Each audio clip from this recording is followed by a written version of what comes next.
Bonjour, dans ces vidéos, nous allons voir comment créer des raccourcis sous Windows. Il existe plusieurs méthodes pour créer des raccourcis. Certaines méthodes ne fonctionnent pas pour tous les types d'éléments que vous pouvez avoir en cible d'un raccourci. Je vais commencer par montrer comment créer des raccourcis pour des applications, ensuite je passerai à des raccourcis pour les liens de sites web, les raccourcis pour les dossiers, les fichiers, les partages, et ensuite un raccourci qui lance une commande, une ligne de commande spécifique. Alors un raccourci qui pointe sur une application, il va falloir distinguer si l'application est installée sur votre système, donc vous pouvez la trouver dans le menu démarrer, ou si elle n'est pas réellement installée sur le système, c'est mon cas ici où j'ai une application qu'on appelle autonome, ou qu'on appelle portable, qui se suffit à elle-même, juste à cliquer sur l'exécutable, elle n'est pas réellement installée dans le système, dans Windows, donc je la trouverai pas dans le menu démarrer. Donc dans ce genre de contexte, qui est le moins convivial on va dire, il va falloir que je connaisse le chemin de l'exécutable. Deux choix, soit je sais où il est, comme ici, parfait, soit je sais pas où il est, mais le programme est lancé. Et là, vous pouvez demander au gestionnaire des tâches de vous aider. Il suffit d'aller sur le programme et de faire un clic droit, ouvrir l'emplacement du fichier, et il vous emmène direct dans l'emplacement. Sinon, bah, vous êtes bon pour lancer une recherche dans l'explorateur Windows pour qu'il vous trouve l'exécutable. Ça va être un peu moins convivial. Pour une application qui est installée, qui est dans le menu démarrer, ça sera bien plus simple. Alors si toutefois je n'ai pas l'application installée comme ici, eh bien la méthode que je vais pouvoir utiliser, c'est de faire un petit clic droit. Nouveau, c'est la méthode la plus contraignante, la plus longue. Un petit clic droit nouveau, raccourci. Je peux faire ça là où ça m'arrange. Donc sur le bureau, je peux très bien faire ça ici aussi, un clic droit, nouveau raccourci, l'option est disponible à peu près partout.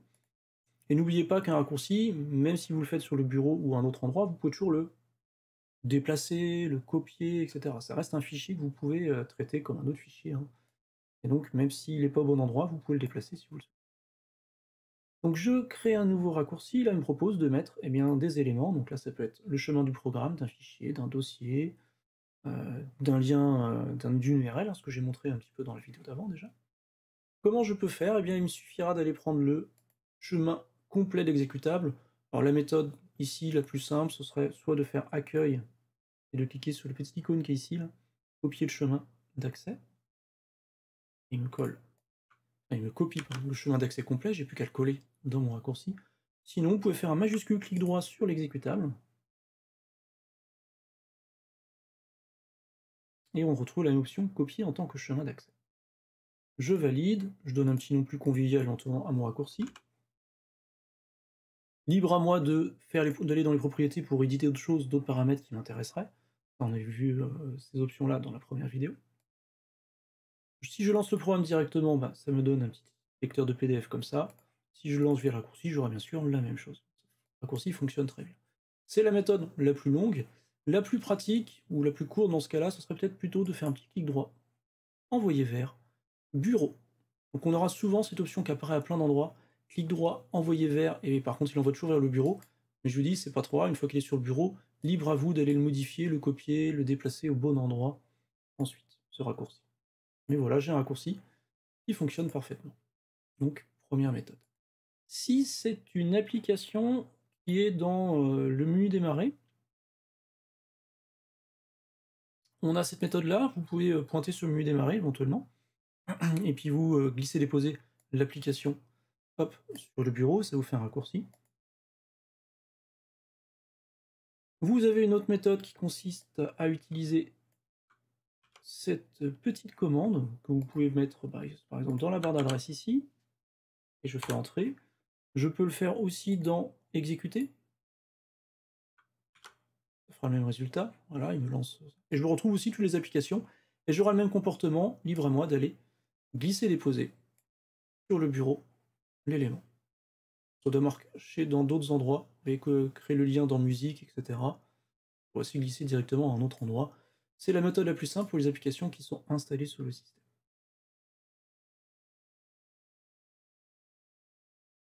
Autre type de raccourci, eh bien les raccourcis qui pointent sur une URL. Sur une URL, donc là j'ai cette page-là, j'aimerais en fait cette page-là la voir en raccourci rapidement. Donc je vais faire un copier ça. Donc j'ai la méthode la plus longue qui va consister à faire clic droit, raccourci, on l'a vu tout à l'heure, et d'indiquer le chemin de, de mon lien de site, hein, du site. Et je mets un petit nom sympa ici, on va mettre formation. Il me donne un petit nom pour qu'on sache ce que c'est. Voilà, et quand je fais un double clic, paf, il m'emmène au bon endroit. Bon, il y a plus simple, quand vous êtes dans votre navigateur web. Alors, là, il y a deux méthodes. Je peux très bien sélectionner toute la barre d'adresse ici et la glisser déposer sur le bureau. Là, ici, ça marche aussi si je clique sur le cadenas et je fais glisser déposer, hop, il me l'emmène aussi. Donc là, comme il existe déjà. Voilà. Et si je double-clique, j'arrive au bon endroit. Mais en général, vous pouvez, vous arrivez toujours à le faire. Je crois que d'ailleurs ça marche si je mets sur un lien. Ah bah non, je pensais que le lien marchait. Ah, j'ai perdu ma machine. Pour vérifier, il me semblait que le lien fonctionnait aussi. Bon bah non. Là, il veut pas, il me semblait qu'on pouvait le faire directement aussi à partir d'un lien. Ah si, ça marchait, parce que la machine était très lente. Donc vous pouvez aussi, du coup, sélectionner, glisser, déposer un lien, hein. Je clique sur le lien et hop, ma machine ne veut pas le faire là, correctement, on prend celui-là. Bon, ça a marché, mais je sais pas, c'est un peu long. Mais vous pouvez tenter aussi à partir d'un lien, donc vous, hop, vous faites comme si vous glissez déposer le lien, vous cliquez sur le lien, et puis vous le glissez déposer sur le bureau, ça marche aussi directement. Mais là, visiblement, je perturbe ma machine. Ça n'a pas l'air de lui plaire. Donc pour le lien, c'est ce qu'il y aura de plus simple, vous allez sur le site et via le navigateur, hop, glissez déposer sur le bureau. Ou à un autre endroit, hein. Je dis sur le bureau, mais normalement, je peux très bien le faire sur un autre endroit aussi. Pour les fichiers et dossiers, alors les dossiers, tiens, le dossier, ce qui aura de plus simple, c'est tout simplement de prendre dans la barre d'adresse. Ici, par exemple, le dossier ETC, c'est celui-là qui m'intéresse pour un raccourci. Je prends le dossier, je les glisse sur le bureau ou sur un autre endroit, hein, et qui me propose de créer des raccourcis à d'autres endroits. Je peux aussi les mettre dans la barre d'accès rapide, hein, si je veux. Hop. Un raccourci dans la barre d'accès rapide, je peux le faire sur le bureau. Dans, je sais pas, vidéo par exemple. Voilà. J'ai fait un raccourci rapide très facilement en allant prendre le dossier qui m'intéresse ici, en le glissant déposant à l'endroit que je veux.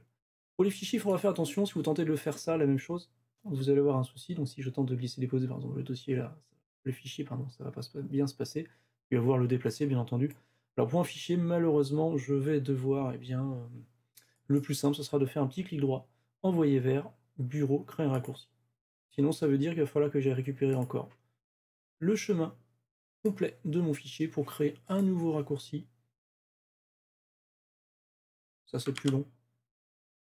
Donc le plus simple, c'est vraiment le clic droit envoyé sur le bureau. Comme ça, on a le raccourci, je rappelle. Libre à vous après de déplacer ce raccourci ou de le copier dans un endroit qui vous intéresse.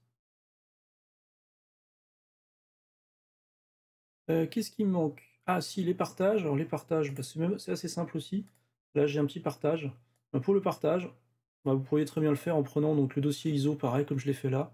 Et copier le lien, il me fait le chemin. Vous pouvez aussi prendre directement l'icône. L'icône carrément qui ressemble à bah, un truc réseau là. Vous pouvez le prendre aussi. Voilà, ça fait pareil, ça fera un raccourci direct. Ces raccourcis, vous pouvez aussi les envoyer ensuite dans, la barre des tâches, hein. Par exemple ici, hop, je peux très bien le glisser et poser dans la barre des tâches. Techniquement, ce qui se passe en arrière-plan, c'est que ça fait une copie de votre raccourci, qui est placé à un autre endroit dans le système, et ça fait une copie du raccourci. Donc après, les deux raccourcis sont différents. Donc les paramétrages de ce raccourci-là, quand j'ai fait ça, ont été copiés dans celui-là. Maintenant, c'est deux fichiers de raccourcis différents.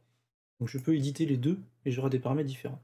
D'ailleurs, je ne vous ai pas montré comment on éditait les raccourcis d'un programme dans la barre des tâches. Vous faites un premier clic droit sur le raccourci déjà, et après, alors je vais peut-être prendre autre chose, Chrome qui est là, ça sera peut-être mieux, un petit clic droit d'abord, et après vous retrouvez normalement le nom du programme ici, c'est en fait le raccourci, vous faites le clic droit propriété ici, et c'est là qu'en fait cet élément-là, c'est le raccourci, vous retrouvez les mêmes options.